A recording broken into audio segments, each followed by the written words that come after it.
jaa ngeen jëf gaay seen préféré la Sonko seul rek dongu ci nu kese kottu gaay Sonko point dañuy dem seetaani ndey Maimouna Ndour Faye ndeysaan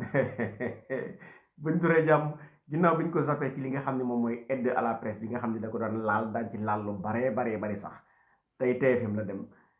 di jooy nañ déglu Maimouna Ndour Faye après nag ñu déglu Alioune Sall li mu wax te mu mën a dugg ci nopp buñ fa jógee nag teg ci kàddu yu Daouda Mine yi nga xam ne du neex mukk Maimouna Ndour Faye ñu dem gars yi. Raconte des histoires. Ah bon? nañu dem discuter ak suñu ministre def nañu demande d'audience adressé ko c'était mai juin ba tey. mais nee na moom tëjuti buntama dégg c'est pas vrai il raconte des histoires. Ah bon? C'est-à-dire depuis mois de mai juin demande d'audience baa ngi nii def nañ ko def nañ ko. il n'a pas répondu même Mame Adama Gueye jéem na dox. il n'a pas répondu il snobe les gens société civile boobu muy invité démb muy Ndiaye Cissé ak Babacar Ba léegi dina leen recevoir. non di ngeen dem wuy ji. de toute façon ñoom maamu ñooy dem man kii man moom du ma ko wuy ji. c'est-à-dire man Aliou Sall je n'attends rien de lui. man xaaruma dara ci moom moo tax nawloowu leen lu tax nawloowul taskatu mais ñun ñoo ko nawloowul moom bu amoon xam-xam xam àddina dina doxalee neneen ñun ñoo ko nawloowul en tout cas man nawloowuma ko ñun ñoo ko nawloowul bu fekkee ne moom jàpp na ne nous ne sommes pas des interlocuteurs crédibles et légitimes devant lui man aussi je lui dis que devant man jàpp naa ne tu n'es pas un interlocuteur crédible et légitime tu n'es ni compétent ni cohérent ñoom mu Ndiaye Cissé dama leen di artu rek ngir ñu génn ci ñu xam nuñ ciy taxawee. mais dañuy dox tànku jàmm rek. buñ mënee dox ba dialogue am. nañu dox non fii dialogue mënul am le gars nee na bu nit ñi waxtaanee ba pare à la fin de la journée c'est lui qui décide.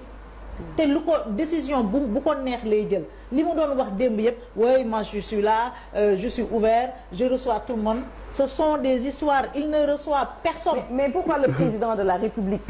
Bassirou Diomaye Faye moom il appelle toujours à l'apaisement ci secteur presse bi. mais non attends foofu. waaw xaaral ma poser sama question. non li ma bëggoon a xam mooy Diomaye moomu fi nga dama koy lancer. parce que Diomaye moo njëkk a lancé les problèmes mooy convention jeune reporter yi mu recevoir woon ba naan xaw ma je ne sais pas chanter encore que. je ne sais pas chanter c'est lui donc ñoom ci ndigalu président la ñuy doxee parce que moom moo ko bëgg. oui non mais conseil des ministres loolu waxoon na ko mais conseil des ministres également fii dañu toog Infos Matin ñu gis ko ñu jàngat ci ne jox na également ay instructions pour que le problème soit réglé loolu ça fait maintenant presque plus d'un an. non donc c'est quoi la responsabilité également du président de la République face à ça. président dafa bi ñu defee journée sans presse. oui dafa ne nañu def un dialogue. mu ne ministère communication ak ministère des finances nañ ñu recevoir Cheikh Diba nous a reçus pour régler cette histoire d'impôt avec le DGID de l'époque. C'est ça. Mais Aliou Sall ne nous a jamais reçus. Il n'a pas donné suite à l'injonction du président de la République. xëy na moom dafa am keneen ku muy ku koy jox injonction mu koy def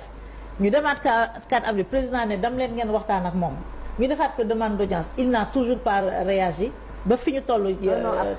fi ñu toll ni un an après léegi donc c'est ce monsieur là qui va nous faire croire que moom il est ouvert mais président on lui a adressé 2 demandes d'audience il ne nous a jamais reçus on n'a jamais eu de réponse même bi ñuy lancé FADP bi Ibrahima Lissa Faye bind na président de la République bind premier ministre ngir ñu woyofal mbir mi vu la situation étriquée dans laquelle se trouvent les entreprises de presse, ils ont répondu et ils ont transmis au ministre de la Communication qui a fait fi de tout ça. Non, c'est-à-dire li ñu ko waxoon il a fait fi de tout ça et parlant de compensation mais man mënoon nga ma ne woo ma ne ma may mun a maintenant on va t'accorder les quitus mais boo jotee sa enveloppe fonds d'appui da ngay dem fay say moratoire pour un ministre soucieux d'aider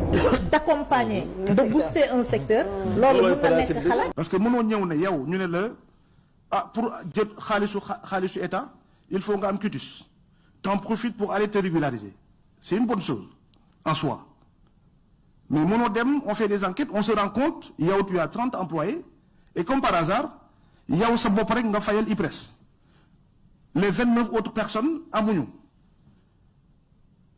ñooñu ñuy ay pères de famille peut-être am ay soxna am ay doom dañuy dem ba retraité dem fële ci caisse bi di jël seen xaalis ñu ne la non yow kenn cotisé lu la et ñooñu ngay dégg parfois ils donnent des leçons quand même lu ñuy def j'insiste là-dessus ñun ñëwuñu fi pour di indi ay gàllankoor ma Samba wala ma Demba les 1,9 milliard c'est pas l'argent de Alioune Sall c'est notre argent à tous nous sommes tous qui sont dans cette salle ak ñi nga xam ne ñoo nekk ci biti c'est l'argent du contribuable sénégalais bu ñu koy distribuer la ñu koy def dañ koy teg ci critères yu wóor mais c'est pas parce que ministre bi joxu la c'est pas le ministre qui donne man ba léegi affaire bi xawma ci dara c'est pas pour me dédouaner hein j'endosse l'entière responsabilité de ce qui a été fait par le comité de gestion loolu moo tax tey ma ñëw présider dama ne woon Habibou demal mais bon on va pas quand même vous envoyer au damay ñëw ñu xam ne man maa ko endossé luñ ci def lu baax la ñoom la luñ ci def loo xam ne matul c'est moi parce que man maay dem dans les cours de contrôle demain pour mën a layoo li nga xam ne l'argent public nan lañ ko distribuer mais c'est des gens à qui nous faisons confiance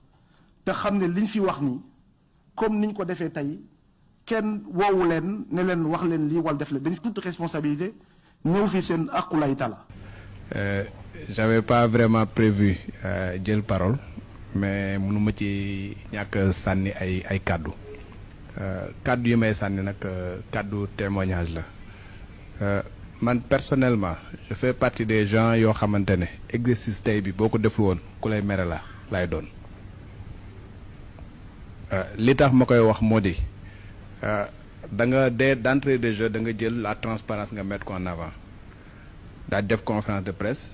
ñëw ne fonds d'appui et de développement de la presse bi nga xamante ne amoon na nii lañ ko daan distribuer 1 an après soo ñëwul woon taxawaat également dans le cadre de ta gestion daal di wax ni man kat 1,9 milliard bi nga xamante ne man maa ko gérer du début jusqu'à la fin nii la demee exercice boobu bu amul woon tey man dinaa wax ni transparence boobu ngeen doon woote defu leen ko donc ce qui fait que tey je suis heureux d'avoir participé à cet exercice de transparence bi nga xamante ne en tout cas question yu nga xamante ne beaucoup de professionnels ñu ngi ko doon posé tey ji bu ñu fa jógee am nañu réponse par rapport à tout cela et ça je tenais à vous remercier pour cela remercier également le conseil de gestion pour le travail bi nga xamante ne def nañ ko et résultats yi nga xamante ne wane nañ ko fi def ce sont des résultats yu nga xamante ne résultats yu transparent lañ beneen bi nga xamante ne dama koy def également mooy kàddu wax dëgg yàlla remerciement et cette fois-ci en tant que président de la commission de la carte nationale de presse pourquoi je le dis parce que depuis le début wax dëgg fa yàlla li ñu mën a témoigner mooy transparence ak njàppale bu nga xamante ne jàppale ngeen ñu ko dans le cadre de notre travail. mi ngi noonu gars yi mu nekkoon Maïmouna Ndour Faye ndeysaan ak ki nga xam ne moom mooy ministre bi nga xam ne moom moo yor wàll gi ak Daouda Mine su ma dégloo Maïmouna Ndour Faye sama xol bi dafay sedd xaw ma lu tax ndax dafay wane ni réew mi rek mi ngi ci yoon maanaam dafay wane rek ni réew mi ngi ci jubal jubbanti xaw ma ci gan wàll mais ci wàll gi moom andi nañ bu baax li nga xam ne moom mooy jubal jubbanti du ma jël sax kàddu yi ki nga xam ne moom mooy monsieur le ministre du ma jël ay kàddoom ndax bu boobaa mën naa nuru ni peut-être dafay taxas jëme boor waaye kàddu yi Daouda Mine mii rek doy na sëkk que ni nguur gi li mu war a def rek la def ndax Daouda Mine du koo xam ne dafay bénéwi wala bokk Daouda Mine du koo xam ne dafay faral état ndax li muy génn di dal ci kaw gouvernement du Sénégal di wax loo xam ne arrangé wul gars yi bari na trop mënuma koo lim kon ay kàddoom rek maris na ci sukkandiku xam ne état bi wala xam ne ministre bi li mu def dëgg la léegi nag li xewoon ci réew mi ñëpp xam nañ ko ay groupe de presse nekk ci réew mi defuñu li ñu war a def ba pare ñu bëgg ñu traité leen comme ni ñu leen war a traité balaa ngaa laaj say droit da ngay def say devoir balaa ngaa laaj droit da ngay def say devoir ba pare mais yow defoo say droit ba pare say devoir ba pare di laaj ay droit loolu moom kenn xamu ko loolu nag moo xewoon Sénégal et de la presse nu leen neex lañ ko doon joxee ndax ñi fi nekkoon dañoo ragaloon presse bi ndax presse dañuy wax naan ñoom ñooy 4e pouvoir ainsi de suite waaye loolu mënees na koo dégg man kay li ma jaaxal te mënu ma koo comprendre ba léegi mooy dégg ngeen li ministre bi wax ñoo xam ne du ñu verseel seen ay employés ba pare état ñëw di défendre employés yi te employés yooyu ñooy taxaw ci télé yi di xas état ci li muy def c'est-à-dire qu'est-ce que comprendre ngeen li xew maanaam état li mu def gouvernement bi li muy def ak yelleefu liggéeykat yi lay sàmmool boo gisee ñu xañ leen seen ay xañ leen li nga xam ne moom mooy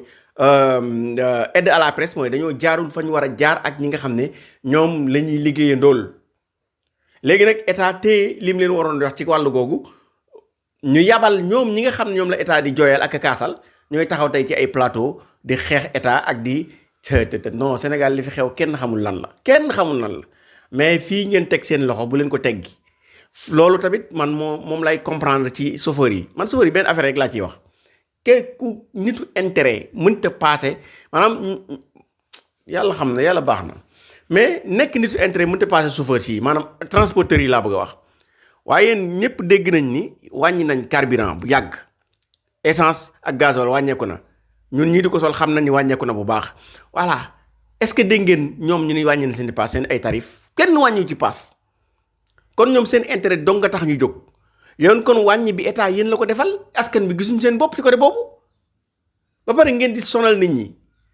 fi ngeen teg seen tànk seen loxo bu leen ko fa tegg incha allahu taala ngeen xam ne yéen xamoo leen ñi ngeen ko seqal da ngeen a foog ni seen ay menaces tax na gouvernement dellu ginnaaw ci loolu jubal jubanti neexul ci secteur yëpp lay dugg waaye secteur bu mu dugg ñafane nañ nangu te xam ne lu baax ci réew mi rek la leen bëggal jaa ngeen jëf